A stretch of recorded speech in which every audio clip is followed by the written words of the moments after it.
Hey everybody, good morning. Welcome to my very nice green secret hiding place. It's not that much of a secret, I'm letting you guys in on it. But I appreciate you being here with me, and I'm thankful you're here with me in spirit this morning. Thanks for joining me. Did my morning meditation today. I did my check-in for myself.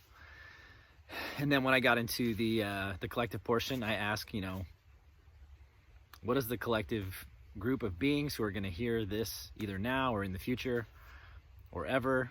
What do they need to hear today for their highest spiritual good? And I got a very strong clairaudient message. And for those of you who have been following my work and what we've been talking about lately, which is a lot about intuitive development and working with our intuition, clairaudience is clear hearing. Clairaudience is a fancy word for clear hearing, which is being able to hear with our inner and psychic ear. And that is the inner voice of reason, the inner voice of loving awareness, the inner voice of God's creative intelligence. It is a comforting, reassuring, supportive, enlightening voice. And this is a connection that we all have. It could be a connection to our higher self, to the essence of our soul. It could be a connection to spirit guides. It could be a connection to our ancestors. It could be a connection to God's loving awareness itself. And we all have this in us. It's a very strong sense for me. It's something that was very clear for me. I discovered as a teenager was something that I was very attuned to. And the messages that have been coming through lately, it's so funny. I talk about in my intuitive development class how often the intuitive senses can kind of like shift and they grow.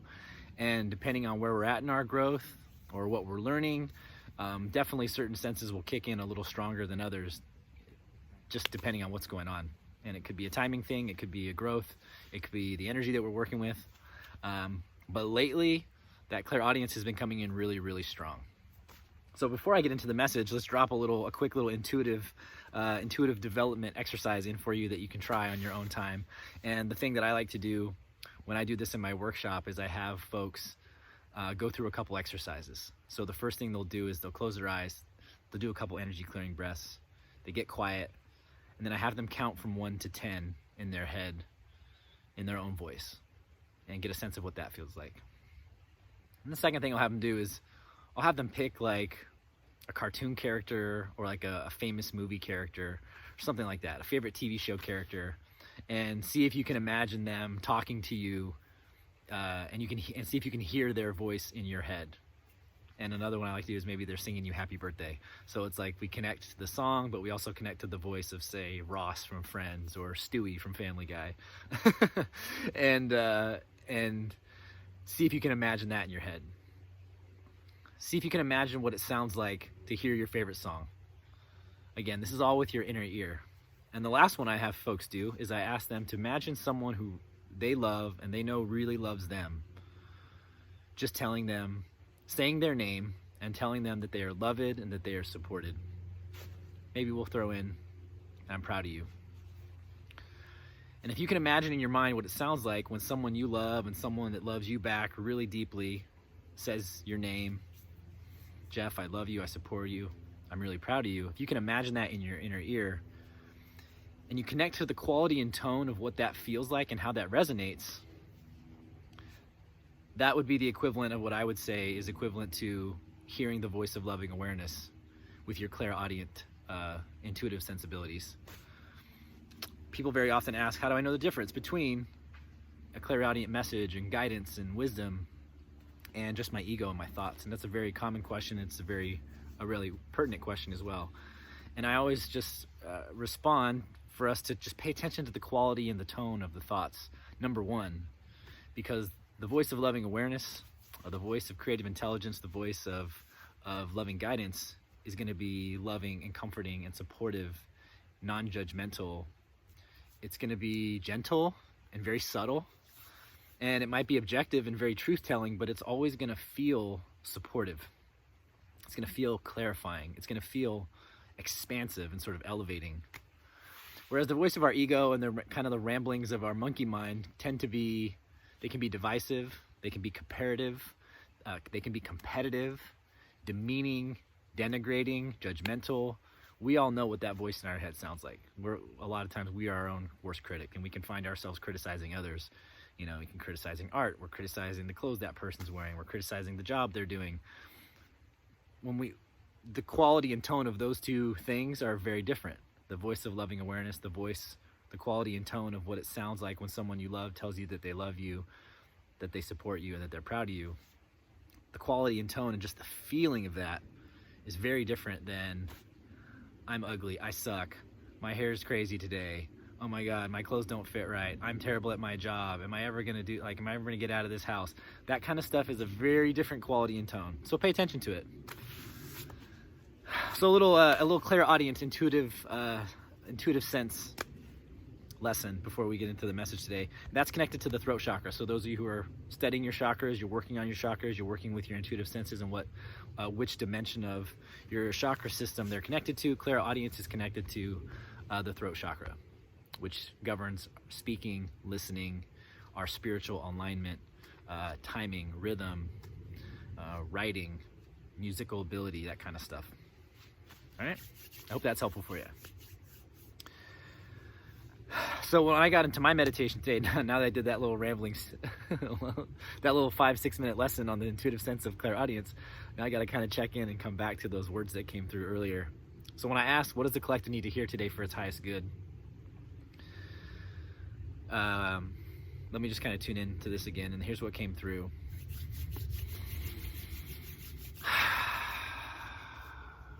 When the world feels like it's spinning, anchor in yourself. Anchor in stillness. Where there is confusion, ask for clarity. Where you feel lost, ask for guidance. Don't rush to judgments. Don't make assumptions. Don't make hasty generalizations. Become comfortable in stillness. Become comfortable in asking questions. Become comfortable in your own deep inner knowing, even amidst the great unknowns.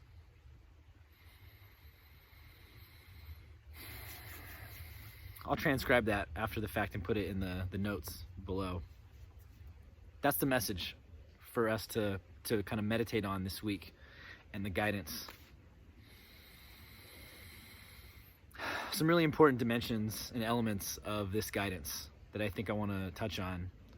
First, right off the top, when the world feels like it's spinning, anchor in ourselves. This is the essence of the practice that I hope to share with people, and what I am sharing with people. The concept of the book, the name of the book, Be Still and Listen, the name of the workshops, Be Still and Listen.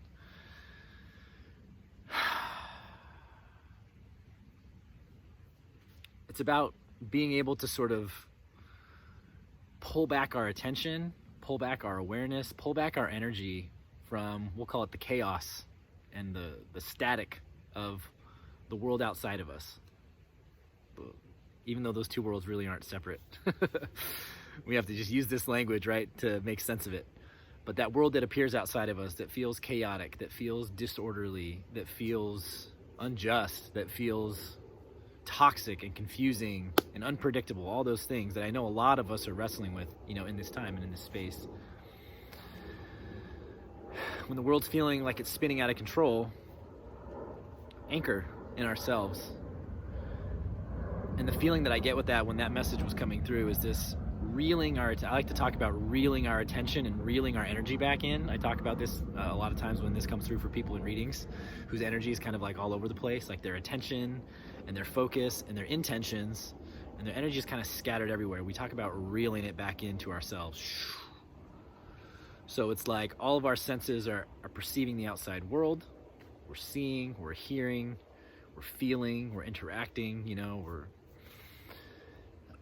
and it's about pulling all that energy and attention in moments of feeling like we're out of control, where things are spinning, and turning that awareness back inward and anchoring in ourselves. And you'll remember that a week or two ago, I had talked about one of the first beginner tips about working with meditation and working with energy is learning how to ground. both with an energetic cord, also but physically, actually interacting with the earth, whether that's through the foods we eat, the time we spend in nature, the contact that our physical body actually makes with the earth. Those are dimensions of grounding, as well as doing it energetically, sending a grounding cord to the earth, meditating, turning our awareness inward. So this comes through just to remind us that when the world feels like it's spinning and things feel chaotic, that we can find grounding and we can find a centeredness within ourselves. First and foremost, that came through right at the top. Such an important thing to remember. That's why I like to teach about conscious breathing, why I like to teach rhythmic breathing, why I teach that heartbeat mindfulness. Because those three basic practices, no matter where you are at in the day or what you're going through or what you're dealing with, how chaotic, how tumultuous, how traumatic, if we can find a minute, 5 minutes, we can turn that awareness back in, and we can reel that attention back into being really conscious and anchored in our breath, anchored in the rhythm of our heartbeat, anchored in the here and now, even for just a minute. That can slow things down and create space for a tremendous amount of relief, but also some clarity, which was part of the next bits of information that came through, right? Where there's confusion, seek clarity, ask questions. And this seeking clarity and asking questions is not just inside of us, but it's also outside of us too. And I think sometimes we're afraid to ask questions. We're afraid to seek clarity with people in the world around us, in our interpersonal dynamics, because sometimes asking questions can feel like a personal affront to the person that we're questioning. And maybe we can feel that when we ask questions, but there's nothing wrong with asking for clarity. And people who are striving and want the same kind of clarity as you do, the people that really want to be in an honest, authentic relationship with you, won't mind you asking questions for clarity, because there's nothing to hide, right? So I think we should always be skeptical of those people who respond maybe reactively or aggressively to us asking simple questions for clarity, because sometimes that's a sign, I think. Sometimes that's a sign of something else going on there that we're not privy to. And so it's good that we're asking those questions for clarity.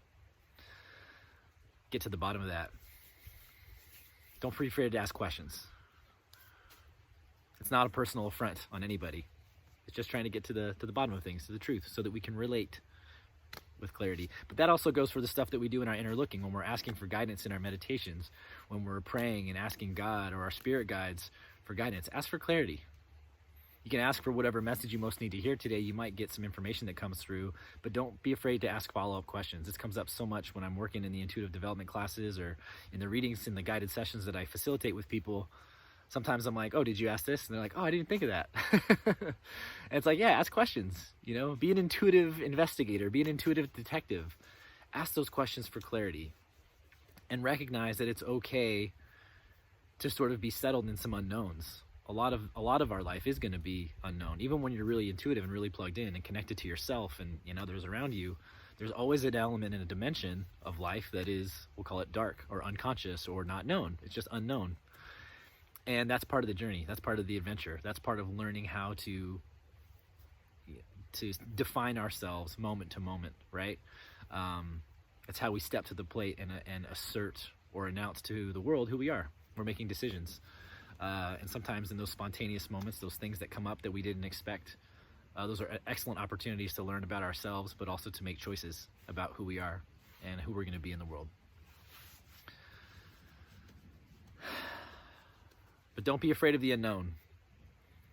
But also don't be afraid to ask questions and to seek clarity, to seek guidance, and to seek wisdom. So as we head into the rest of this week, again, I'm going to write down what that message was. I'm going to put it in the notes below. But just meditate on some of those things. When things feel like they're spinning out of control, see if you can find time to anchor in yourself. Just a couple breaths, a couple energy clearing breaths, or some conscious breathing, some rhythmic heart breathing, just connecting to that mindfulness there. Maybe you can do that. And also practice when there's clarity, when there's confusion, asking questions for clarity. And not necessarily in a confronting way, it's just having wanting to get to the bottom of and understanding what's going on, and that you have a right to know what's going on. And if you don't get answers, it's okay to just kind of call it unknown and wait to the next day and ask more questions. That's okay too. I hope this message serves you today. I hope it's helpful. Thanks for joining me, and I hope to see you soon on the road. Adios.